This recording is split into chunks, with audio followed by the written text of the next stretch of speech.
Sir जैसे आपने बताया था कि आप प्राइवेट सेक्टर में करते थे जॉब और आपने सिविल सर्विस के एग्ज़ाम की प्रिपरेशन करी, तो आपने वर्क लाइफ बैलेंस के साथ साथ मतलब इसकी प्रिपरेशन में टाइम मतलब कैसे मैनेज किया?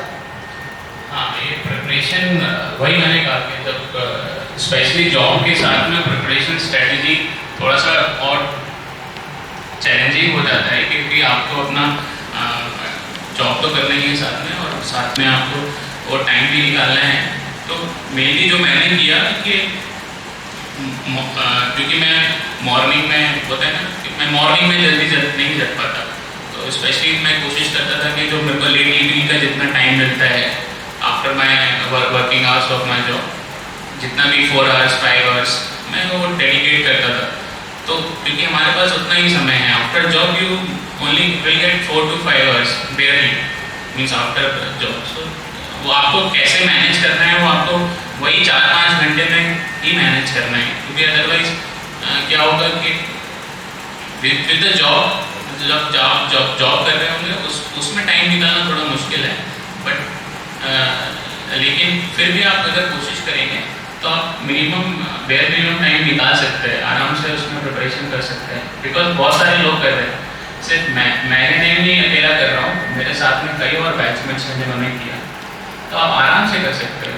सर वो प्रिपरेशन में जो कंसिस्टेंसी रहती है कि आपको फिक्स टाइम में इतने शेड्यूल इतने टाइम से टाइम इतना करना है, तो सर उसमें कैसा रहता है? मतलब जैसे आप जॉब भी कर रहे हो और कभी कभी रहता है कि बहुत ज़्यादा हो जाता है ऑफिस में, और फिर आपको प्रिपरेशन भी करना है, तो वो चीज़ कैसे रहता है? हाँ, वो सिचुएशन में होता है, आपको फिर वो दिन जैसे जिस दिन ज़्यादा काम होगा उस दिन तो आपको करना ही पड़ेगा, मना नहीं कर सकते जॉब में। तो लेकिन ये है कि ठीक है, अब उसमें तो आपका कोई फॉल्ट नहीं है ना। जैसे कि अभी एक फ्रेंड ने पूछा कि उसका मन नहीं लग रहा है उस दिन, उसमें आपका फॉल्ट है, मतलब इसमें आपका फॉल्ट नहीं, तो वो कोई इशू नहीं है, ठीक है, टाइम मिलेगा तब नेक्स्ट टाइम। क्योंकि जॉब कोई मान लीजिए कोई काम होगा, वो भी तो फिक्स अमाउंट ऑफ टाइम के लिए होगा ना, ऐसा तो नहीं कि आप वही काम 1 महीने तक कंटिन्यूसली लंबे घंटे काम कर रहे हैं। तो यही क्या 2 दिन या जैसा था 1 वीक, उसके बाद आपको अपना लेजर टाइम मिल जाएगा, उसमें अगर आप स्टार्ट कर सकते हैं, कोई दिक्कत नहीं है। Thank you.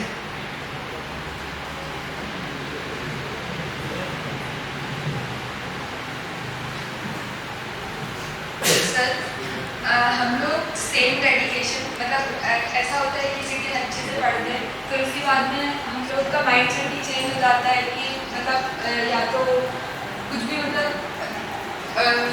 टॉपिक पे स्टिक नहीं रहते हैं, माइंड डाइवर्ट होते रहता है, और प्रोक्रेस्टिनेशन को ओवरकम कैसे करते हैं? प्रोक्रेस्टिनेशन तो सभी लोग करते हैं, बट जो लोग कम करते हैं उनको रिजल्ट मिलता है। प्रोक्रेस्टिनेट सब करते हैं, मतलब हर आदमी कोई ये नहीं कह सकता कि मैं लेज़ी नहीं हूँ, हर आदमी सम सॉर्ट थोड़ा लेज़ीनेस तो उसमें रहता ही है। बट ये है कि प्रोक्रेस्टिनेशन को कम कैसे करना है, उसका मैं एक ही तरीका बता सकता हूँ कि कोशिश करिए कि जो आप पढ़ रहे हैं उसमें आप इंटरेस्ट थोड़ा डेवलप करने की कोशिश करिए, क्योंकि जब इंटरेस्ट होगा तो क्या होगा कि आप उस चीज़ को लंबे आवर्स के लिए स्ट्रेच कर सकते हैं। अगर मान लीजिए उसमें इंटरेस्ट नहीं रहेगा तो फिर वो हम सोचते हैं कि ठीक है इसको आज नहीं कल करें।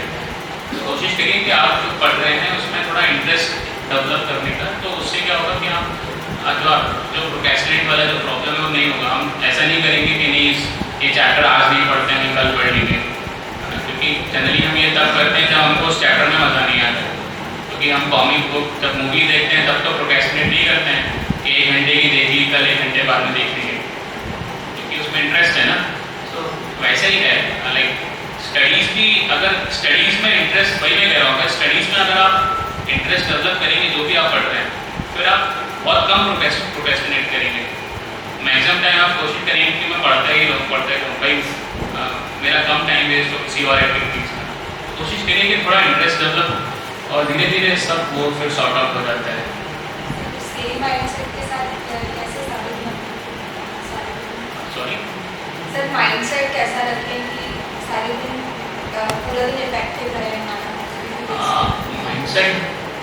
माइंडसेट पॉजिटिव रखिए। माइंडसेट वही है कि कोशिश करिए कि मान लीजिए आपने सोचा है आज के लिए कुछ टारगेट फिक्स किए होंगे, कि आज मुझे मान लीजिए ये चीज़ें करनी है, तो कोशिश करिए अगर आप अचीव कर लेंगे ना, फॉर एग्जांपल वही मैं बोल रहा हूँ, अगर आप छोटे छोटे टारगेट्स को पहले छोटे छोटे टारगेट्स रखिए, जब छोटे छोटे टारगेट्स क्या करते हैं, जब वो अचीव हो जाते हैं ना, तो हमारा कॉन्फिडेंस बूस्ट अप होता है उससे। इसलिए जैसे मैंने कहा कि घर बनाते तो पहले एकदम से घर नहीं बनता, छोटा छोटा ईंटें लगाते हैं, फिर उससे स्ट्रक्चर बनता है, फिर तो छोटे छोटे टारगेट से क्या होगा, आपका कॉन्फिडेंस बूस्ट अप होगा। आप छोटा टारगेट रखिए, मान लीजिए मुझे इतना करना है, अगर आपने वो अचीव कर लिया ना, तो आपका कॉन्फिडेंस बूस्ट अप होगा उस दिन के लिए। फिर आप क्या करोगे, वो छोटे टारगेट को बड़ा टारगेट में कन्वर्ट करके और आगे के लिए जा सकते हैं। तो वैसे ही माइंडसेट रखिए, छोटे छोटे टारगेट्स रखिए। एकदम से बड़ा टारगेट रखेंगे तो क्या होगा कि इनिशियली 2-4 दिन तो हमको मन करेगा करने के, बट फिर हम वो एक लेजी सा पीरियड आ जाएगा कि हमारा मन नहीं कर रहा, नहीं हम छोड़ देते हैं। छोटे छोटे टारगेट जब अचीव होते रहेंगे तो क्या होगा कि ऑटोमेटिकली वो बड़ा टारगेट तो फाइनली अचीव हो ही जाएगा, बट छोटे छोटे टारगेट आपको कॉन्फिडेंस देंगे हर दिन वो काम करने के लिए।